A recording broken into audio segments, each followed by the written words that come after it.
Welcome back to Everything NHL, the hockey segment of the Fantasy Fanatics Podcast. I'm your host, Nathan, and we're here with our hockey expert, James Kumar. Hey, what's up, man? So, so today we're gonna recap some games on Thursday, and we'll take a look at some of the Friday games, and we'll go through some pickups, and we'll talk about, I guess, some current events in the NHL, and I guess go for some previews of some Saturday games. All right, sounds good. Let's hop into it. All right, so I guess we can start with the first Thursday game, Boston versus New York. Was a very dominant performance by Boston. Uh, they won 4-0. Um, I think David Pasternak and Patrice Bergeron scored in the first period, and David Krejci and Jake DeBrusk scored in the second. There weren't any goals in the third period, and Halleck got a shutout. It was his 52nd career shutout. Very impressive. Just wondering about your thoughts on this game. Yeah, I guess with Tuukka Rask sort of not being with the team, whether he's battling an injury or whatnot, I think Boston has some solid goaltending with Jarl Halak. He just played really well as he has been the whole year. Very nice. And I guess hopefully for Boston fans, they'll, I guess, continue a string of dominant performances as I'm sure that they're used to. Yeah, for sure. And then as for the Rangers, this season's sort of just been a mixed bag. They're 10, 12, and 3 as we speak. They just really haven't gotten anything meaningful going so far.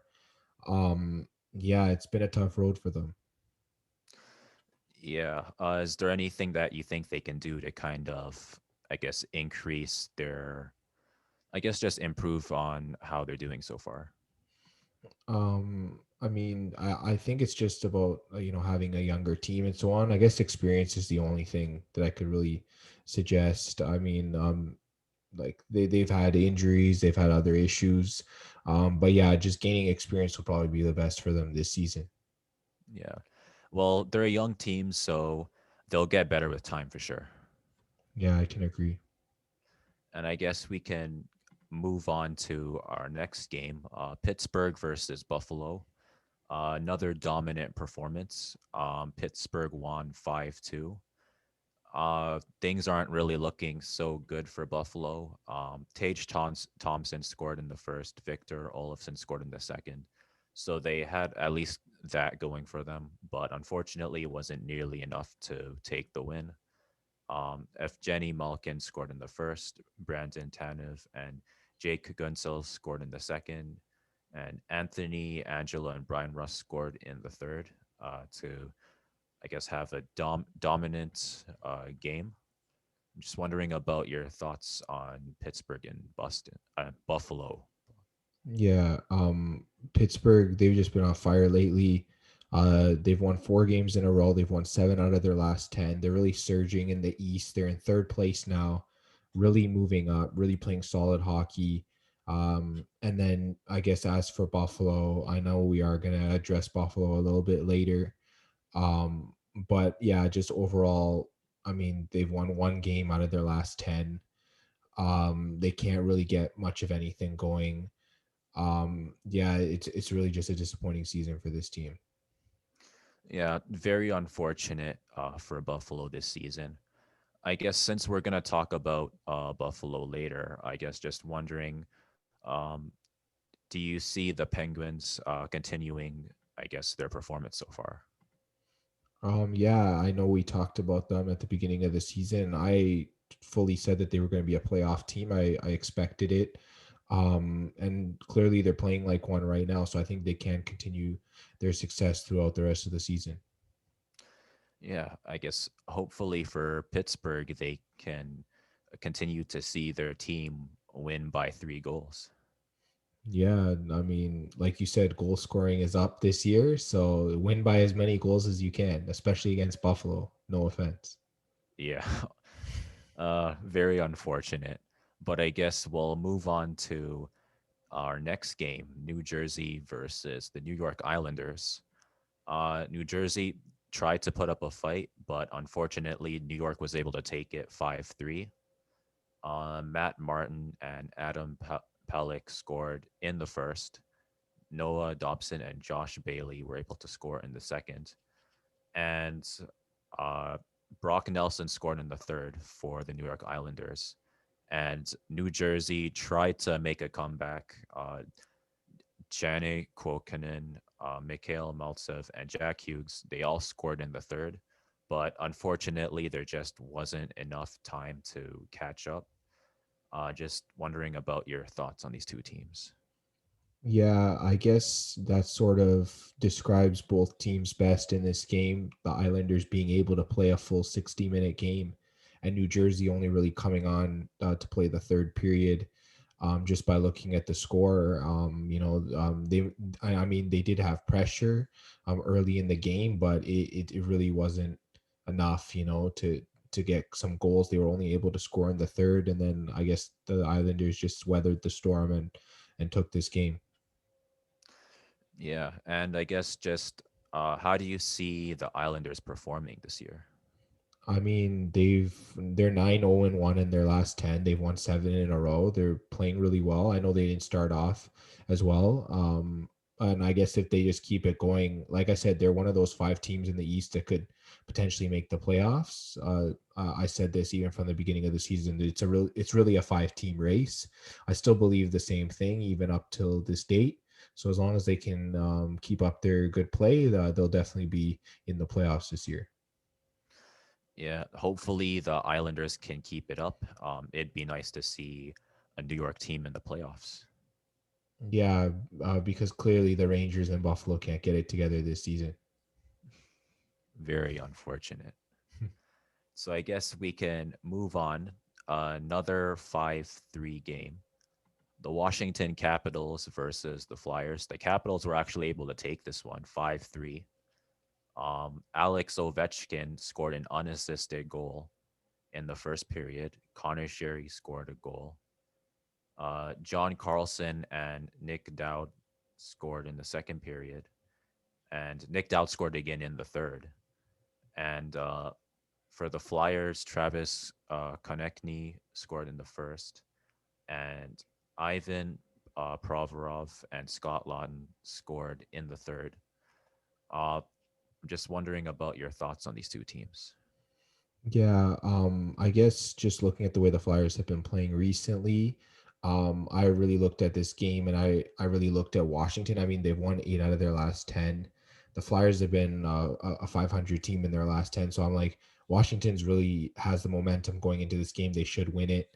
And then lo and behold, they ended up winning it. Of course, everyone's talking about how Ovechkin needs to get it going with his goal scoring if he's gonna try and catch up to Gretzky. But I mean, 9 goals on the year isn't too shabby, and hopefully he can definitely increase on that. But yeah, like I said, Washington played a really solid game here. Catching up to Gretzky is going to be a really tall order, but I guess what are your chances? What are your thoughts on his chances? I mean, scoring at a 50 goal pace over an 82 game season gives him the opportunity. But of course, this year we don't have an 82 game season, we have a 56 game season. So all of these shortened seasons are really hurting his chances at sort of doing something like that in his career. I mean, he's still in his early 30s, so let's not kid ourselves. He does have time, assuming he continues to play. But I mean, every year gets a lot tougher to score goals as you get older. We all know that. And I mean, he's still, I mean, he's just under 200 goals away, but close to 200 is still a lot to go. Yeah, he'd have to score 50 goals for 4 years in order to catch up to that. Yeah, or even maybe like 30 or 40 if he plays a little bit longer than that. So, and then this year he'll definitely have to have at least 20. So, I mean, if at that halfway point he has 9 goals, I believe he should get over 20 by the end. If he can get over 30, that'll really help him for sure. But I guess we'll have to see. Yeah. I mean, just to be in the conversation of being able to catch up to Gretzky is just impressive in and of itself. So I think that's nothing to, I guess, be ashamed of, even if you're just a little bit short. Yeah, I mean, he's the greatest goal scorer of this generation. So, um, like, I don't know in the future if we'll ever see a guy so consistent at goal scoring like Alex Ovechkin. Yeah, I guess when he retires, it'll be pretty much something similar to, I guess, Mario Lemieux retiring or Wayne Gretzky retiring, pretty much. Well, I mean, they say he's the greatest goal scorer since Mario Lemieux. So, I mean, that's a pretty big compliment in and of itself. Yeah, for sure. And speaking of scoring, we have another dominant game. Nashville Predators versus the Carolina Hurricanes. Uh, Carolina Hurricanes blew them out 5-1. It was a very dominant performance. They had 3 goals in the first period. Morden Geeky, Brock McGinn, and Dougie Hamilton all scored a game. Morgan Geeky scored again in the second period. Martin Nietzsche scored in the third period. And unfortunately, Nashville was only able to score 1 goal in the third by Nick Cousins. What are your thoughts on these two teams? Yeah, Nashville's one of the more banged up teams in the league. I pretty much assumed that Carolina would take this, and they did. And they did it in an impressive fashion, 5-1. It looks like Morgan Geeky got his first 2 goals of the year. And then you got scoring from different lines, Brock McGinn, and then Martin Necas, and then defenseman Dougie Hamilton. So, I mean, the scoring was really spread out. It looks like Carolina is sort of in their form when it comes to depth scoring. So, yeah, they looked really dominant in this game. And I guess, what are your thoughts on, I guess, Nashville this season? I think this season's pretty much a wash for them. They have too many injuries and they're just too far back to really make a run at a playoff spot. So this is just more of a year for them to sort of reflect on the future of the team, just to see maybe where some young players are at. But I think that's sort of where Nashville is at this moment. Yeah, it's kind of unfortunate, especially with all the injuries, everything they've been through. But I guess there's always next year. I guess hopefully in the off season they'll be able to kind of restructure themselves. Yeah, I mean they've always been good at that, so I wouldn't underestimate the management there.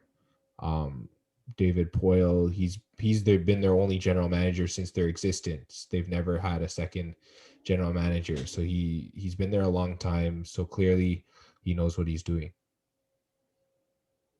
Yeah. Well, I guess they have their full trust in Poyle. Yeah, you can definitely say that. And I guess moving on, we have another high scoring game. The Florida Panthers versus the Columbus Blue Jackets. Florida won 5-4. It was a very close game, but Florida Panthers were able to take it. There were no goals in the first period, but there were 3 goals in the second. Oliver Bjorkstrand was able to get a goal, 2 goals actually in the second period. Patrick Hornquist was able to get a goal for Florida. So it was 2-1 at that point. And then in the third period, Patrick Lane, Max Domi, Ryan Lomberg were able to get a goal. So, and Owen Tippett was able to get a goal for Florida and Alexander Barkov. So it was all tied up in the third and it went to overtime. And Frank Vetrano was able to kind of get a goal and Florida was able to, I guess, clutch this game out. So I guess what are your thoughts on these two teams' performances? I guess Columbus came out early. They started out really well. Even early into the third period, they were up 4-1, but then they just let Florida back into this game. And ultimately, Florida just carried the momentum to a win in overtime. I mean, Florida's 17-5-4. They have an impressive record. Columbus, they're really middling 10-12-6 right now. I think the better team did win. I don't know whether Florida was the better team over the whole game or not, but I mean, Florida has been making a lot of comebacks this year, and they've been getting wins. So I'll just applaud them for that. Yeah, it's very impressive, especially they were down by not too much, especially like looking at scores this season. But they were down, but they were able to come back and win in overtime. And I guess being able to just put your head down and just be able to catch up and take over games, that's kind of important, especially if you're trying to make the playoffs. Yeah, I can totally agree with that. And I guess we have another close game, just moving on. The Winnipeg Jets versus the Maple Leafs. Um, the Maple Leafs were able to win, so I'm guessing you're happy about that. Yep, 100%. It's about time. The Maple Leafs were able to win 4-3. Um, Nikolai Ehlers scored for Winnipeg in the first, and uh, Mitchell Marner scored for Toronto in the second, and Ehlers scored for Winnipeg again in the second. And in the third, Nylander and Ilya and Mikheyev were able to score for Toronto, and Paul Stastny was able to take it to overtime for Winnipeg. And Austin Matthews came in clutch, and he was able to help Toronto get a win over Winnipeg. So I guess, what are your thoughts on Austin Matthews this year? Yeah, I mean, he leads the league with 21 goals this year. He's just showing time and time again why he's the best goal scorer in the league this year. And then just the Leafs as a whole, I think they had lost like what 3 or 4 games in a row heading into that game. But then they knew they needed to turn things around, and then they did that. So it was good on the Leafs. Yeah. I guess, what are your thoughts on the Leafs going forward? They are clearly the best team in the North Division. The Jets seem to be like the second best team. So we'll just have to see. I know they are going to be facing each other again on Saturday. We'll be previewing that. So that'll definitely be a game to look forward to. Yeah. I guess as it's looking right now, it looks like we could see these two teams in the playoffs Yeah, I mean, it'll be a great series if they do face. for sure. And I guess, just moving on, we have the Tampa Bay Lightning versus the Detroit Red Wings. Was a very surprising game, a very high scoring game. Detroit was able to get an upset against a potential playoff team. Um, they won 6-4 over Tampa Bay, which is not something I think many people expected. I think Troy Stetchner, Dylan Larkin, and Anthony Mantha, they were all able to score in the first period. So it was 3 goals in the first. Mikhail Sergachev and Steven Stamkos, they were able to score for Tampa Bay in the first period. Luke Glendening and Robbie Fabry were both able to score in the second period. And in the third period, Tampa Bay tried to come back. Braden Point and Andre Pallet, they both scored, but Vladislav was able to come back and just kind of, I guess, put a nail in the coffin. And at that point, it was just too late. Detroit was able to hold on to the win. What's your thought about this game? Yeah, I mean, this is one of the bigger surprise wins of the season. Like you said, Tampa Bay did try and come back. It's not like they didn't show an effort. I mean, what they had 44 shots in this game, so Tampa Bay really did try, but ultimately they couldn't come back. And then, like you said, Vladislav Nemesnikov, he got the empty net goal there at the end to sort of seal it as Tampa Bay was really trying to tie it at the end. But I mean, this doesn't take away from Tampa Bay being one of the top teams there in the Central, but I guess it was sort of a must win for Detroit, who, I mean, they're clearly one of the worst teams in the league right now. Do you think Detroit can go on an Ottawa run and start spoiling games for people? Spoiling games, yeah, I think they can, but a run to the playoffs, I think it's a little too late for that. Yeah, it's looking a little rough, 8-16. Unfortunately, I'm gonna have to agree with that. I don't think that you can kind of catch up at this point, but Hmm. I mean, it's good to, I guess, just spoil games. You have nothing to lose at this point, so why not, right? Yeah, it's always good for pride. It's good to develop young players as well. Yeah, for sure. And I guess just moving on, uh, we have the Chicago Blackhawks versus the Dallas Stars. Very unfortunate for Dallas. They were not able to get the win. Blackhawks had a pretty dominant performance. They were able to win 4-2. Dominic Kublik was able to score in the first period. Carl Soderberg, Duncan Keith, and Alex DeBrincat were able to put three more goals for Chicago in the second. And Roop Hintz and John Klingberg were able to score for Dallas in the third, but unfortunately it wasn't enough. And Chicago was able to hold on to the win. Um, what are your thoughts on these two teams? Yeah, I guess Chicago, I know they lost to Dallas earlier in the week, so here they come in and get the win. Chicago's clearly looking like they want to be a playoff team this year, and then Dallas is sort of. I know they have a lot of games to go, but it seems to be like they're having a tough time catching up to a team like Chicago. With Dallas being 8, 9, and 5 now. I mean, Chicago's 14, 9, and 5. So if Dallas goes on like a 6 game win streak, they can catch Chicago. So it's not like we can write Dallas off at this point, but I know they're going to be playing a lot of games up ahead. So we'll see how they can do.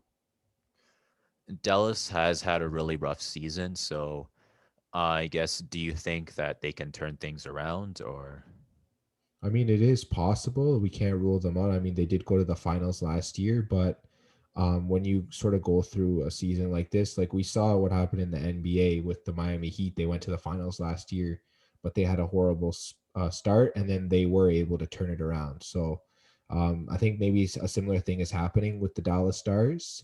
Let's just see if they can turn it around this year. yeah. I mean, as you said, they were a playoff team last year, so I mean, just based on that, there's no reason why they can't. But it will be a tall order catching up. But they were in the playoffs last year, so Yeah, they went all the way to the finals even, so they are a good team. yeah. So don't count them out just yet.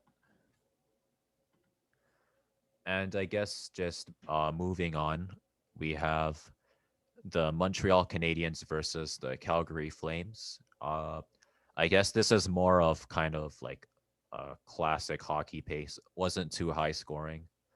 Um, Unfortunately for the Montreal Canadiens, they were not able to take the game. The Calgary Flames were able to take it 2-1. So good game to the Calgary Flames. Josh Leivo was able to score 2 goals in the second, and Corey Perry was able to score a goal in the third. What are your thoughts on these two teams? Well, I mean, this was Calgary's first game with their new coach, Daryl Sutter, behind the bench. So I think they were really trying to impress him. He's known as a very defensive coach, and Calgary played a very good defensive game tonight. Yeah, they were able to. It looks like they kind of like shut down Montreal. They were only able to get 1 goal, so that's Not pretty just one impressive. goal. Montreal was only able to get 18 shots the whole game.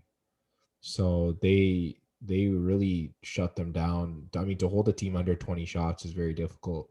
So props to Calgary and I guess their defensive scheme in this game.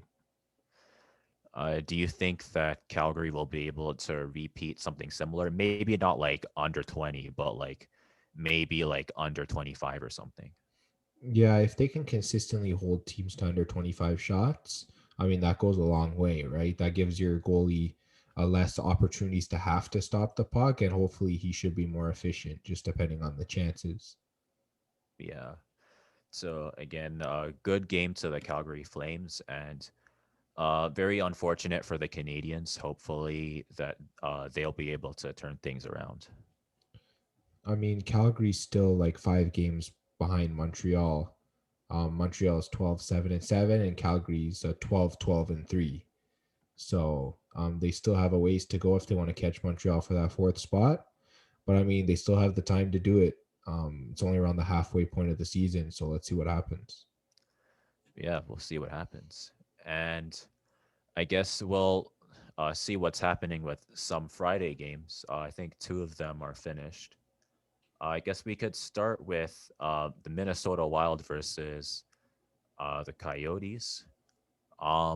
It was a dominant performance by Minnesota. They scored 4 goals in the third, which is kind of crazy. Yeah, I Um, know. It's insane. I think Kirill Kaprizov, he scored third. That's really crazy. And Y- Jonas Brodin scored 1 goal, all for Minnesota. Unfortunately, Phil Kessel wasn't able to score a goal. Um, so again, very good job by Minnesota. What are your thoughts on these two teams? Yeah, you mentioned Phil Kessel, and I saw a video from this game. He had 2 straight breakaways and he didn't score, and then he took a penalty and went straight to the penalty box. Very rough game for Kessel, but the real team here was Minnesota. Let's talk about them. Kirill Kaprizov, he's a clearly the best rookie this season in the league. He had his first career hat trick, so congrats to him. He's the runner right now to win Rookie of the Year. So it's really looking like this might really be his year to do so. And then yeah, like you said, Jonas Brodin also scored. He's been pretty solid for them as well. Matt Zuccarello had 3 assists in this game, so he's also been on fire as of late since coming back from injury. Yeah, this Minnesota team looks good. It's not like Arizona played bad; they shut them down for 2 periods, but this Wild team just knows how to score goals. That's all I can say. And what are your thoughts on Cam Talbot? He played a very good game, in my opinion. Yeah, I mean, don't you have him in our joint league? He probably got you a shutout tonight, so props Yeah, on he that. did.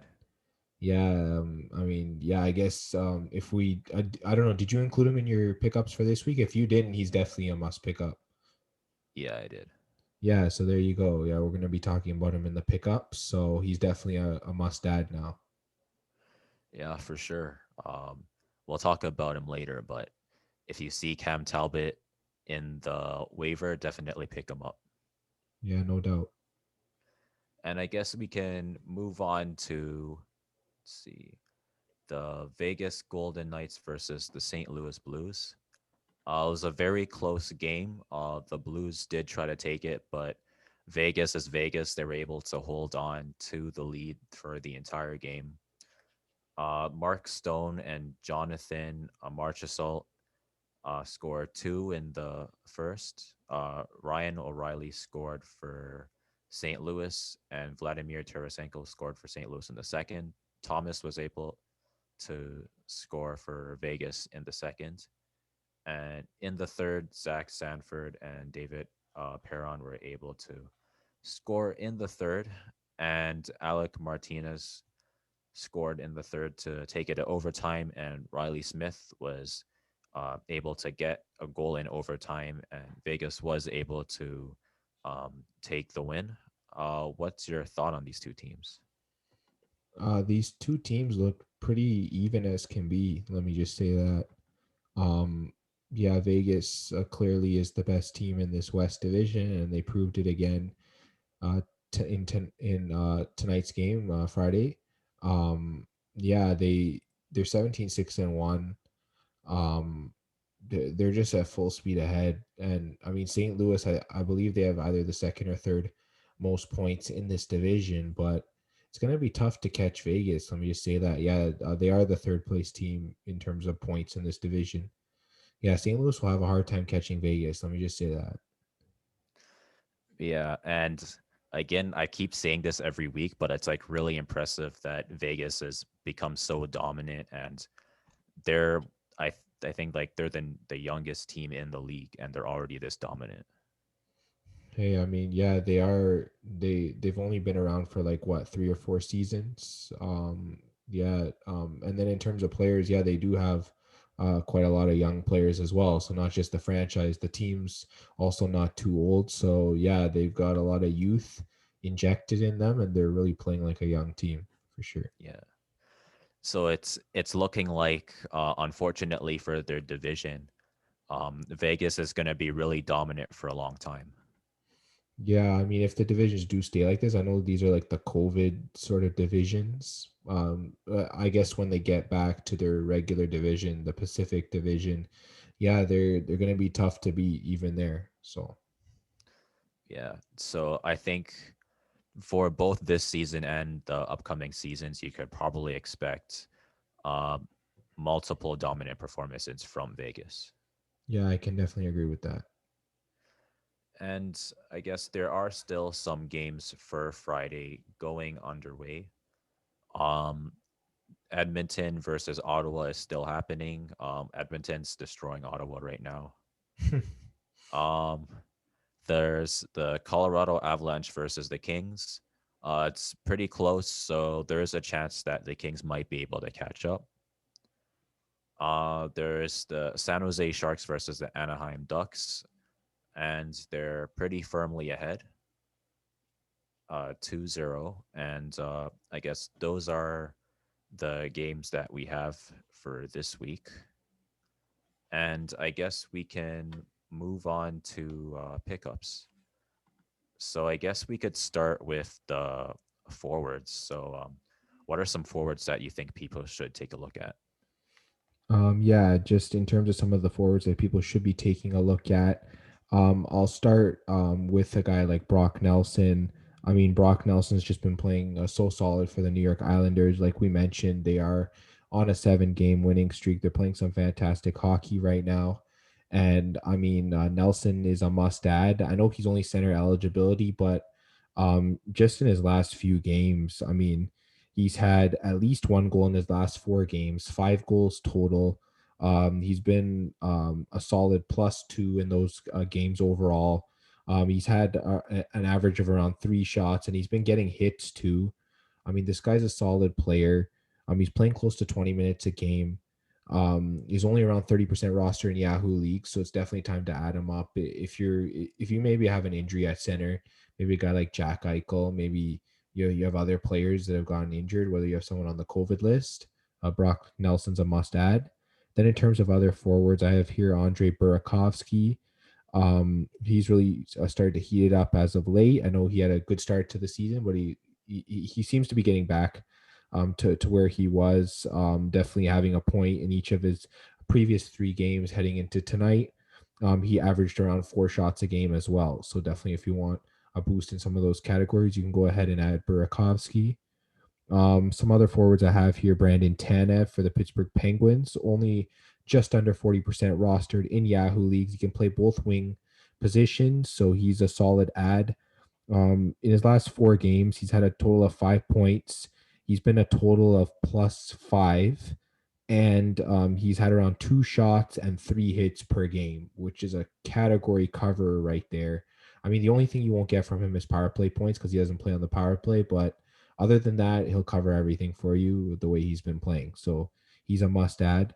And then I guess just staying with the Pittsburgh Penguins, I have Kasperi Kapanen. He's around 30% owned. He's been added over 10% in the last week. So people really want to get on this guy. He can play both wing positions, just like Tanev.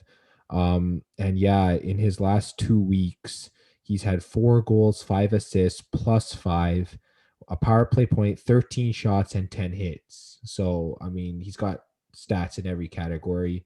In his last 2 weeks, he's just been on fire. He's been ranked 38 in fantasy over the last 2 weeks. So just over the last 2 weeks, he's been a top 50 player. He's a must add. And then I guess just one more forward I can look at, Maxime Comtois. I mentioned him last week. I'm going to mention him again because, again, he was added over 10% in this week. He's still under 50% owned, ranked number 76 for the season. He just continues to produce on an Anaheim team that just is very starved for points, starved for goals. I think he had a 3 assist game this past week.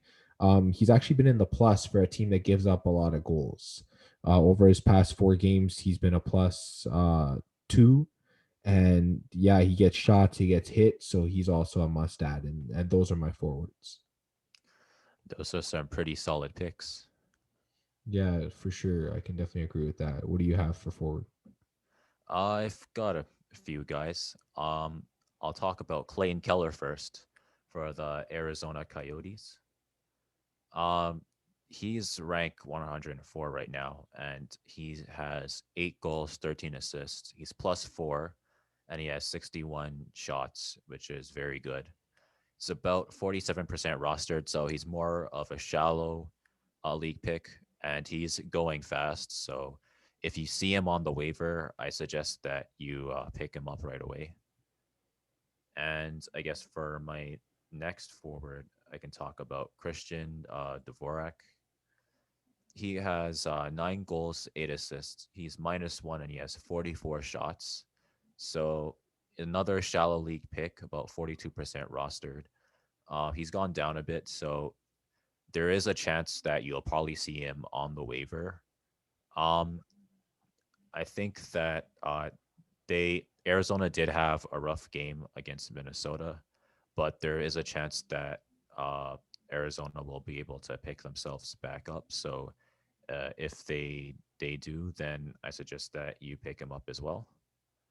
And I guess for my next forward, I have Adrian Kemp. He's rank 81 right now with 11 goals, 8 assists. He's -5, and but he has 70 shots on goal. So he's, I guess, a player who scores a lot of goals. Um, I think for his last 4 games, he's gotten at least 1 goal, and he always gets a lot of shots on goal. So if you need a player who can get some shots for you, he's definitely someone that you want to take a look at, especially since he's eligible for center, left wing, and right wing, which I think is very useful. His roster percent has gone up by a lot, by +34. So if you're in a shallow league and you see him on the waiver, I think that you should take a look at him. And I guess I'll take a look at Joel Eriksson Ek as well. He's ranked 93 right now. He's got 10 goals, 5 assists. He's +13, and he has 59 shots on goal. He's about 33% rostered, so uh, he's mostly a shallow league pick, but he will be in some deep leagues, but uh, it'll be, I guess, hard to find him there. But if you need somebody who has a really good plus minus and he could get some goals and assists for you, you should definitely pick him up. He's a very solid pick, especially since he is on Minnesota and they're doing really well right now. And for my last pick, you already know it's Carter Verhage. Yes, sir. Uh, for some reason, he is down again, -3. 22% rostered. We need to get this guy to 50%. Yeah, we need to get him up. He's still playing a lot of minutes. Yeah, he's gotten like over 15 minutes pretty much for the entire month, except for the Dallas game that was postponed, and I guess the other Dallas game, but that's pretty much it. And so far, he has 9 goals, 9 assists. He's +10, and he has 60 shots on goal. He is on the Florida Panthers, which they're doing really well. He's eligible for center and for left wing. So I'm not really sure why people keep dropping him. If you're in a deep league, you should definitely take a look at him. And if you're in a shallow league, you should take a chance on him as well. He'll do really well for you. He was able to get an assist just on the last game. So he's definitely a player that I think should be 50% owned. Uh, so again, if you see him on the waiver, pick him up. And those are the forwards I have. And I guess we can move on to defense. So, what are some defensemen that you think guys should add?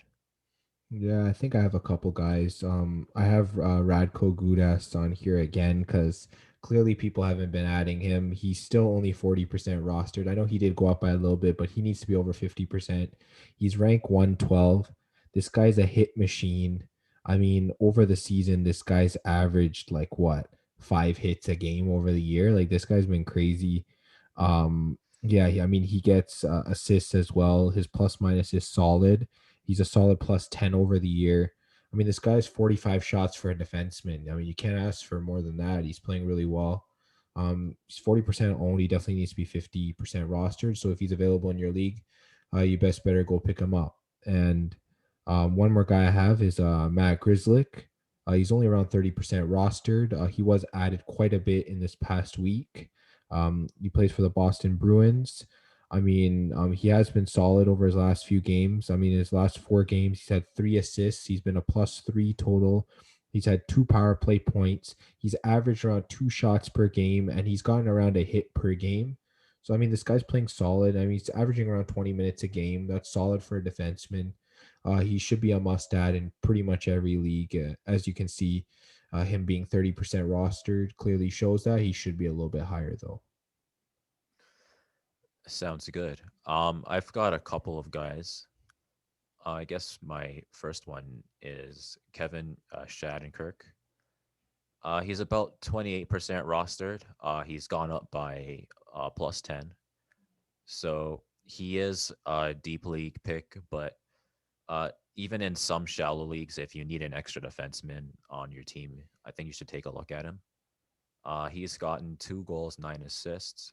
He's -2, and he has 45 shots on goal. So it's a lot of shots for a defenseman. Um, he will get, I guess, about 1 or 2 hits and about every game, and he gets, again, like I said, a lot of shots. He gets heavy minutes. He gets a lot of assists. His plus minus isn't that bad. If you have a lot of players that have a good plus minus, it should be able to kind of cancel out the -2. So you should definitely take a look at him if you see him on the waiver. And I guess for my second defenseman, I have Mackenzie Weegar. He's 34% rostered, plus 14 for the last day. He's gotten 2 goals, 12 assists. He's +7, and he has 44 shots on goal. Gets heavy minutes. Again, like a lot of assists. He gets a lot of hits. And he is on the Panthers, which they're doing really well right now.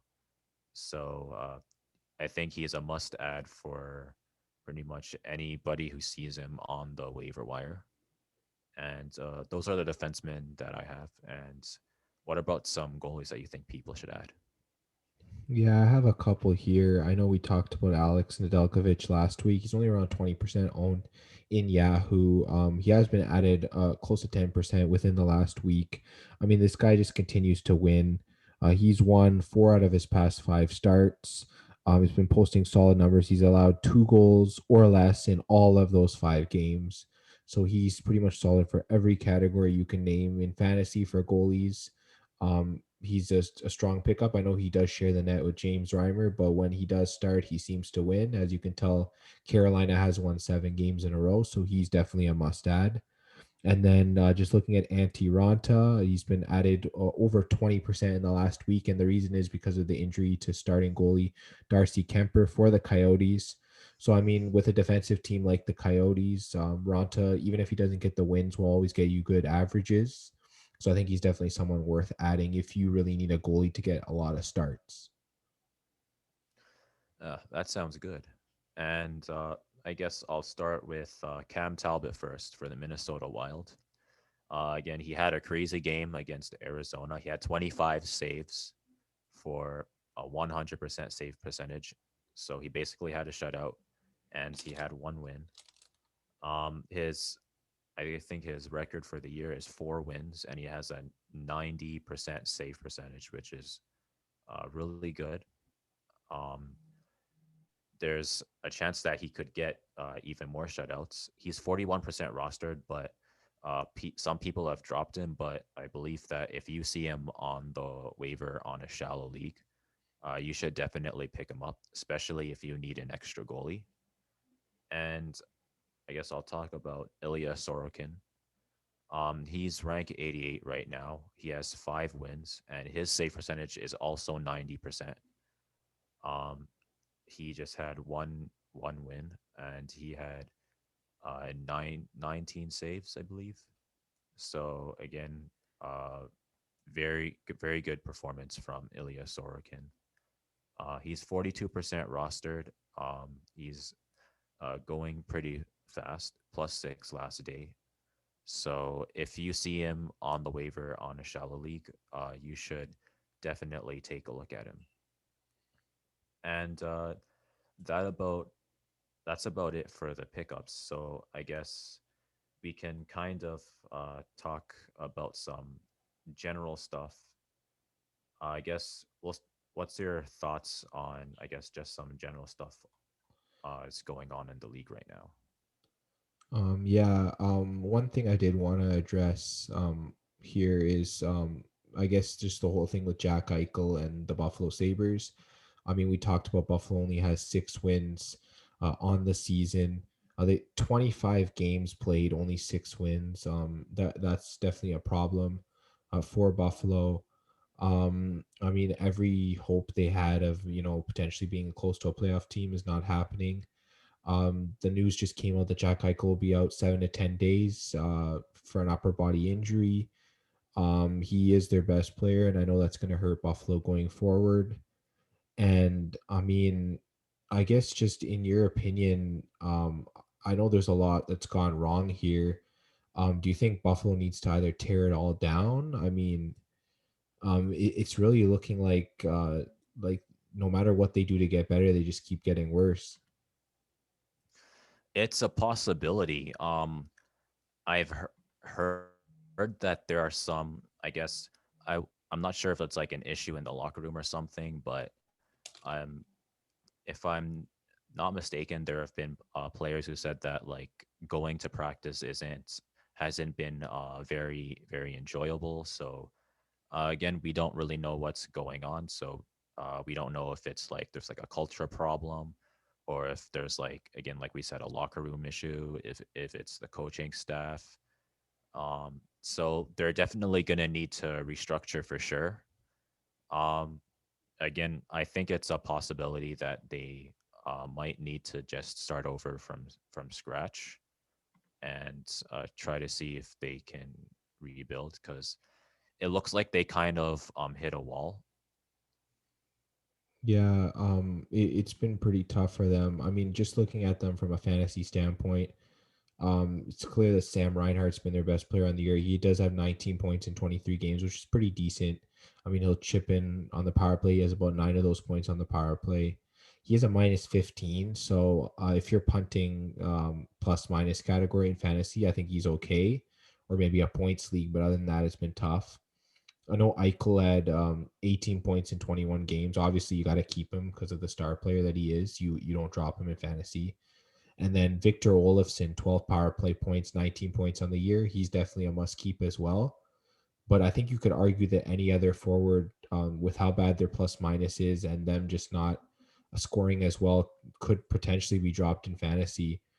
And then maybe the only defenseman you might own is like Rasmus Dahlin for his potential. But other than that, he is a minus 23 on the season, which means he's practically -1 every game, which is not good for fantasy owners, obviously. And yeah, it just seems to be really tough for this Buffalo team. I really don't know how they're going to turn it around.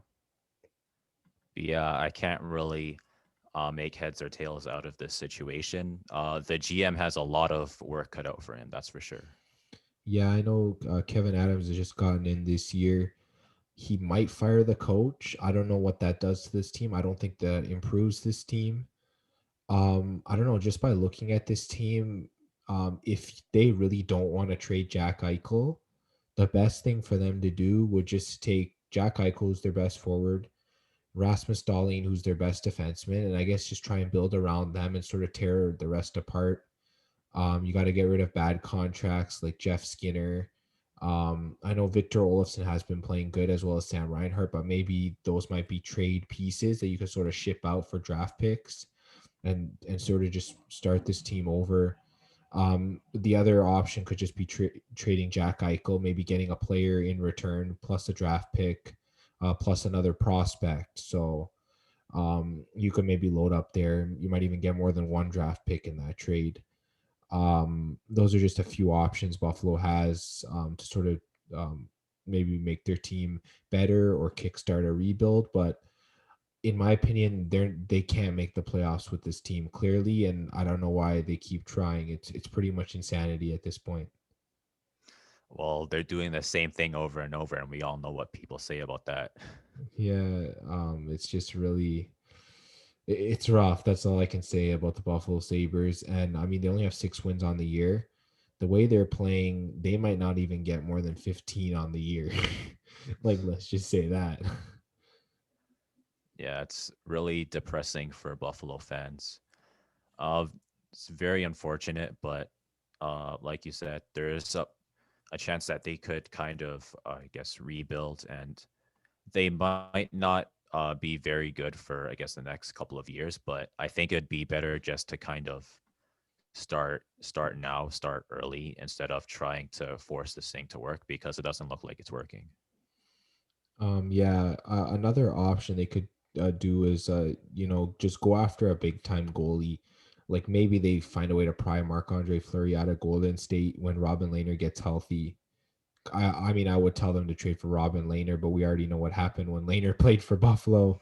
It didn't work out there, so he's clearly better in Vegas.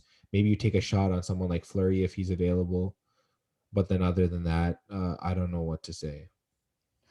Yeah, I mean, if they end up getting a big time goalie, hopefully that might, I guess, solve some things. But I feel like you can't rely too much on a goalie. Like even like I don't think even Marc Andre Fleury would be able to save the Sabres, in my opinion. Yeah, it would be tough, but I mean, some goalies teams really do rely on. And I mean, just looking at, I guess, the next piece of news, Jordan Binnington signing his $36 million extension with the St. Louis Blues. They clearly believe in him. Last offseason, they traded away backup Jake Allen to Montreal, and they gave him the net. So clearly, Jordan Binnington's their guy. I mean, 6 million a year for 6 seasons seems like a pretty solid deal. Assuming that he'll continue to have success there. I mean, he does have one ring with the 2019 Blues team, and I think with this St. Louis core, the only way I could see them winning another Stanley Cup is if Binnington is the goalie. Yeah, and that's a really big contract, $36 million. I guess. Uh, what do you think that says about? Do they believe in the? Do they believe in Bennington? And I guess it looks like they kind of plan to have him around for a long time. Yeah, I guess it's interesting how they structured the contract. The first 3 years, there's a no trade clause, but then they can trade him in the second 3 seasons if he doesn't work out. So I think it's a safe contract for both sides. It seems to work out well both ways. It does seem pretty fair. I guess I'm guessing Bennington, he does like his time with the Blues. The Blues are doing very well. So um, if if something doesn't really work out the next 3 years, then I guess they can part ways. But it looks like uh it looks like they're like a playoff hopeful team. So I think things are looking good for this team. I mean, he's a very good fantasy player as well. He has a 9-6-3 record, a 2.69 goals against average, and a point 908 save percentage. So I mean, he's saving around 91% of his shots. So it seems like a solid goalie. I mean, I know he's had his bad games over the years, and people have talked about, oh, maybe his head space is not there, whatever. But he seems to be very solid. I think a lot of that is just people just complaining at this point. I think he is a very good goalie, and I think he's definitely worth the money he signed for. Yeah, well, I mean, every goalie has bad games, but it looks like overall he's pretty consistent. Yeah, I mean, just even looking at the West Division, Just for St. Louis to maybe catch a team like Vegas, they're definitely going to need Binnington to stand on his head and play some good games there in net. I mean, they did lose to Vegas in the Friday game, so I mean, he's definitely got to sort of pick up this team and sort of carry them because we've seen him do it in the playoffs before. So hopefully, he can sort of bring St. Louis up maybe higher than third spot in the West this year. Yeah, and I guess we can kind of segue into the standings. I guess we'll start with the West. What are your thoughts on the West? I think it's sort of around the same as we looked at it last week. I know Minnesota is catching up to Vegas. They did beat Vegas earlier this week. Yeah, they've been playing really solid. I mean, Vegas still has won 7 in their last 10 as well as Minnesota, but yeah, Minnesota is definitely playing some of their best hockey right now. St. Louis and Colorado seem to be those next few teams. And then I guess from there you got LA and Arizona sort of just hanging in there, and then Anaheim and San Jose at the bottom. Yeah, it's kind of looks like it's kind of a tall order for Los Angeles and Arizona, but there, I guess it looks like they do still have some hope if they go on kind of a run. Yeah, but I know Colorado did beat LA Friday night, so it is going to be tough for them to catch Colorado for that fourth spot. Yeah. And I guess moving on to the East, what are your thoughts on the East so far? Yeah, like we mentioned, Islanders have won 9 out of their last 10. They're firmly in first. The Capitals have won 8 out of their last 10. They're in second. And Pittsburgh's won 7 out of their last 10. So they're in third. So it seems like all the hot teams are near the top. Boston slipped a little bit. They've been 500 in their last 10. Same with Philadelphia. So they're fourth and fifth. And then those are your main five teams. And then you got the Rangers, New Jersey, and of course Buffalo underneath them. So it's going to come down to those five teams. Whichever teams can stay hot and get into the top four, they'll be in the playoffs. Yeah. Unfortunately for the bottom three, it looks like it's a little bit too late. New York Rangers have a long road ahead of them if they are trying to break into the top five. So, like you said, it's probably going to be one of these top five teams. Yeah, I can definitely say that. And I guess we can move on to the Central Division. What are your thoughts on that? Yeah, Tampa Bay, they have won 8 out of their last 10, but they did lose to Detroit on Thursday. So Carolina, with their 7 game win streak, have moved ahead of Tampa Bay, which is, I mean, it's surprising, but Carolina has been playing good. And then you got Florida there in third, and then Chicago there in fourth. And then there seems to be a bit of a drop after that to Columbus, Nashville, Dallas, who has played a few less games, but they still aren't playing as well. And then Detroit there at the bottom. So yeah, that's sort of the way it's looking out. Yeah. The Central Division looks kind of tough to kind of break into. All the top four teams, they're all above 30. What are your thoughts on Columbus's chances on breaking into the top four? I think actually Dallas has a better chance than Columbus at getting in just because they have so many few games played and so many more games to go. Columbus has played more games than a lot of the top teams. So it's going to be tough for them to sort of string together a winning streak. I mean, they can do it. It is possible. But I think Dallas, out of the bottom four teams, I think they have the best chance of trying to catch up to Chicago. Yeah, they did have a lot of postponed games with the whole COVID situation. So I think Dallas, they are in a position to, I guess, surprise a lot of people. Yeah, definitely. And I guess we can move on to the North Division. Um, it's looking pretty crazy. What are your thoughts on the North? Yeah, Toronto playing well. They've won 6 out of their last 10. I mean, they did struggle recently, but they did turn it around against the Jets. They're sitting in first, and then you got Winnipeg. They're firmly in second. Actually, I believe Edmonton passed them tonight with their win against Ottawa. So Edmonton's now in second. We got Winnipeg in third. They're pretty tied at the boot, pretty much. They've been like leapfrogging over each other most of the season. So there are two solid teams in there. And then you got Montreal in there at fourth. Then you got Calgary at fifth, Vancouver at sixth, and Ottawa in seventh, unfortunately. So yeah, I mean, Vancouver and Calgary do have a chance to catch up to Montreal, but it is going to be tough. Those top four teams are sort of looking like the four teams, but I guess you never know.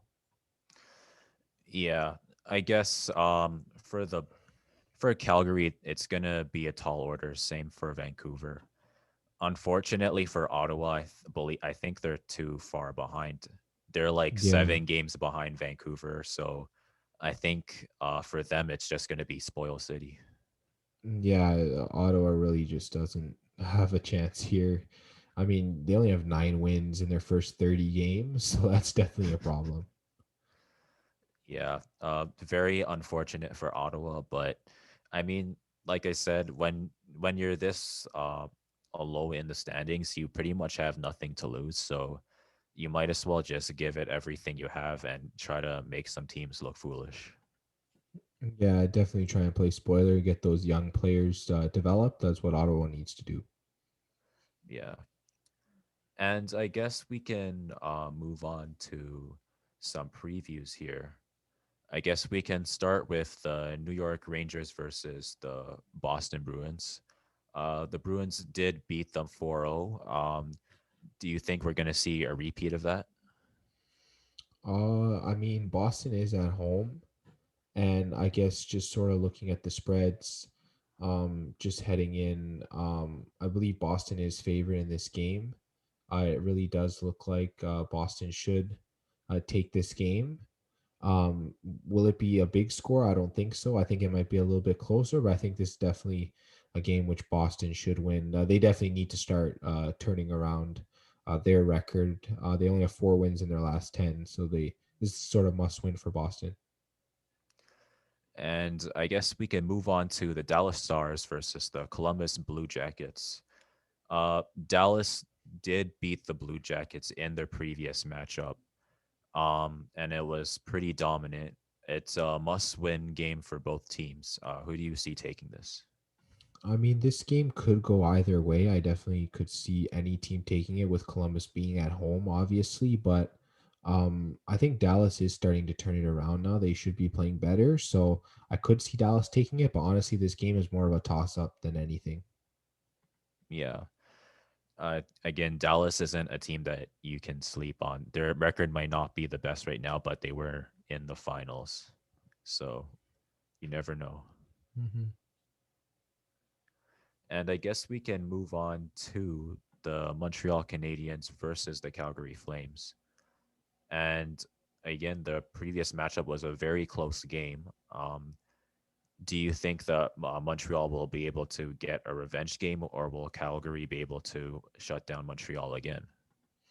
I think maybe look at Montreal to be able to win this game.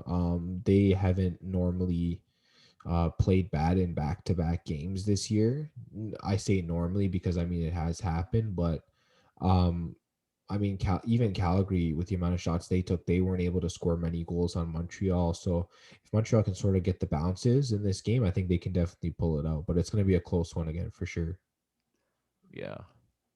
And I guess moving on to Pittsburgh versus Buffalo. Buffalo hasn't been doing very well, as we said. The Penguins were able to beat them 5-2 their previous matchup. Do you think we'll see a repeat of that? I mean Pittsburgh's hot, Buffalo's cold. Take that as you want. Pittsburgh's heavily favored. Yeah, it should be Pittsburgh's game. They've just been playing so well lately. Yeah. And I guess moving on to the next game, the New York Islanders versus the New Jersey Devils. It's a rematch game. The Islanders did beat the Devils recently. Do you think that New Jersey will be able to, I guess, take this game, or will New York come away with another win? I know New York's captain Anders Lee is out with an injury. So, I mean, it is possible that they drop this game. Will it happen? I don't know. They have been hot, but I guess maybe if you want to go different, maybe go New Jersey in this game. They haven't played as well, and they kind of need to turn it around. So this might be the game they can do it. New Jersey also is home, so I think it's good value. I know the Islanders don't have their captain, and they're away. So yeah, the New Jersey does have a chance of taking this game. Sounds good for New Jersey. And I guess we can move on to the next game, Washington Capitals versus the Philadelphia Flyers.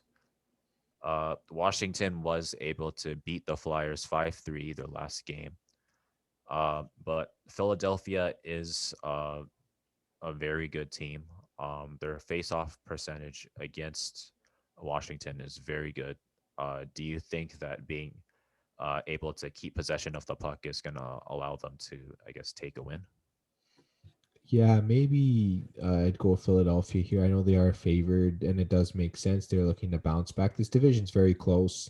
Season series, normally if there's a back-to-back, they've been going 1-1 between the teams. So definitely Philly seems to be the smart play here. Yeah, Philly, it really seems like they should win this game. And I guess moving on to the Nashville Predators versus the Tampa Bay Lightning. Tampa Bay did beat the Predators 6-1. It was very dominant. Can we expect another dominant victory by Tampa Bay? I mean, they're pretty upset for losing to Detroit, so I think they're gonna come in and they're just gonna dominate. I think no question about that. Um, yeah, I think I just expect Tampa Bay just to win this game and win it in a convincing way. All right. And I guess moving on to Chicago versus Florida. Um, the Panthers were able to beat Chicago by 1 goal. It was very close. Do you think that Chicago will be able to take this game? I think they can. Do I think they will? I mean, I think these two teams are pretty even, but just because Florida's home, I think I might side with them in this game as sort of the tiebreaker. Florida is favored, and I think it is because they're the home team. So I definitely see Florida taking this game. All right. And I guess moving on to the Winnipeg Jets versus the Toronto Maple Leafs. The Leafs were able to win 4-3. Um, are you hoping for another win for the Maple Leafs? I think they can get it done. I think they have the confidence from last game. I know the Jets did beat them in the first meeting, but ultimately Toronto was able to, come back and get this past victory. So I guess if I'm going to take a pick, yeah, I'll look for Toronto to sort of just move forward and take another win from the Jets. All right. And moving on, we have another rematch, Vegas versus St. Louis. Vegas was able to take the win in overtime 5-4, but it was very close. Do you think St. Louis will be able to take this next game? I think it's going to be tough. I don't think either team will be starting their starting goalies in this game.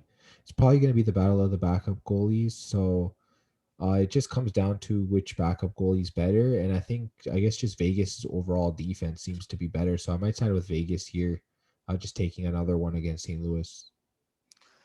Sounds good. And I guess moving on to the Edmonton Oilers versus the Vancouver Canucks. Um, the Oilers were able to win 3-0. Do you think we're going to see another dominant performance of Wayne Gretzky Jr.?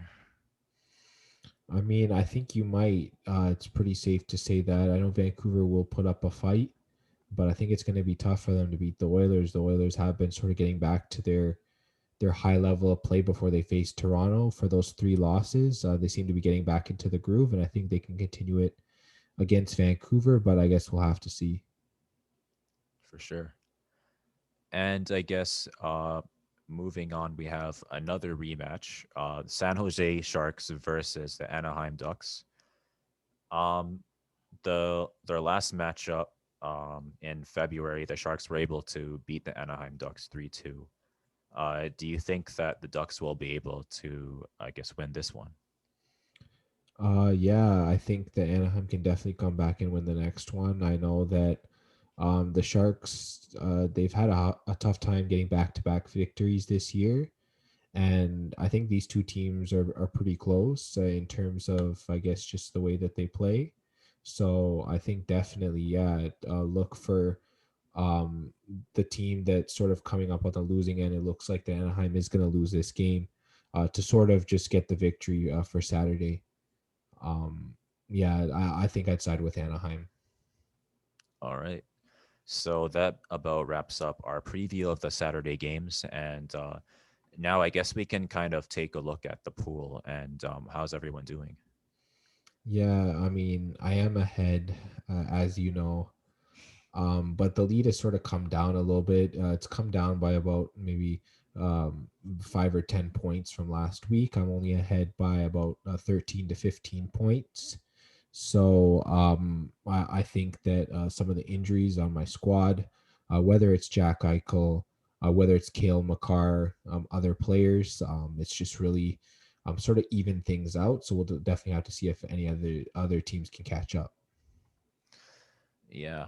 And I guess who do you see, I guess, being able to catch up? Well, I mean, I don't see anyone being able to catch up because I rely on my team. So I guess just gonna be doing another interview, like we've been saying. But yeah, I know we definitely have to plan something that's gonna sort of be fresh and exciting for the viewers. We gotta find a way to do something special. I'll definitely have to give some insight on something. um, I guess maybe I can maybe do like a playoff prediction thing where we can kind of do like a bracket, and I can kind of like you can ask me who I think is going to win the cup, and we can kind of go through the whole bracket. Maybe something like that. We haven't decided yet, so maybe that might be something interesting that we could do. Yeah, there's a lot of things that we can look at, but we'll have to wait and see what happens. Yeah, for sure. And that about wraps it up for this week of Everything NHL. Tune in next week for some more recaps, some more previews, some more general talk, and some more pickups. Yeah, for sure.